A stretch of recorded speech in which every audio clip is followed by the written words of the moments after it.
c'est PPMax et aujourd'hui on se retrouve pour une nouvelle vidéo. Alors aujourd'hui on se retrouve sur un petit tuto, donc sur Ubuntu. Donc on va voir comment on peut mettre à, on va dire à fond, au moins aux capacités maximum du CPU sur Ubuntu.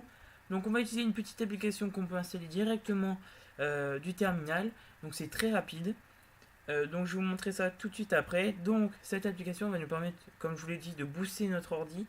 Donc ça va être comme par exemple si vous avez besoin de vraiment pour faire par exemple des rendus ou des montages quand vous avez des besoins de réponses vives et nettes. Donc c'est très simple. Vous irez dans la description, hop, et vous copierez, coller dans un terminal la commande. Donc pour ouvrir un terminal sur Ubuntu, c'est CTRL ALT T.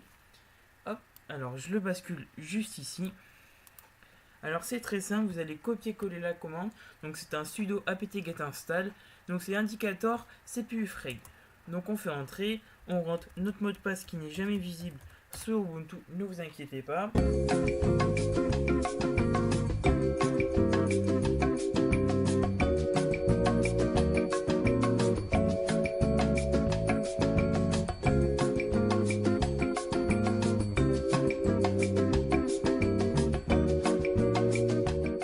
Voilà, donc c'est installé. Alors là, vous allez bien écouter la commande à exécuter. Donc ça, le terminal, on a fini avec ça. On va faire Alt F2. Bien Alt F2. Hein. Ensuite, hop, pardon, excusez-moi. Alt F2 et vous mettez indique. Comme ceci. Donc ici, on en a deux. Pour l'instant, on va utiliser indicateur CPU frag.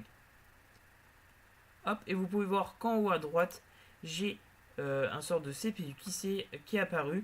Donc là, au moment, on est en économie d'énergie et je pourrais passer en performance pour que le CPU travaille plus et qu'il alloue de la RAM, qu'il alloue plus de RAM pour qu'on ait un gain de puissance. Donc voilà, c'était un tuto assez rapide, comme je vous l'ai dit. Donc ça va nous servir pour faire des montages, par exemple de la 4D, par exemple avec Blender, ou faire des vidéos, etc. assorties de montage, etc. Si vous avez besoin, par exemple, sur un gaming, un peu de puissance, vous mettez ça, ça marche nickel. Mais par contre, attention, hein, puisque vous mettez en performance, votre batterie, si c'est un PC portable comme le mien, ce sera normal plus vite. Alors, je n'ai pas calculé combien nous perdons de batterie comparé à l'autre, mais je pense que ça doit pas être énorme. Après, je sais pas, c'est à vous de voir. J'ai jamais essayé. Donc voilà. Donc voilà, ce tuto va se finaliser sur ceci. Et donc j'espère qu'il vous aura plu. Si c'est le cas, n'hésitez pas à laisser un com ou un like en bas de la vidéo. Et si vous avez quelques soucis pour l'installer, n'hésitez pas à m'envoyer un mail ou dans un commentaire. Allez, à plus les gens.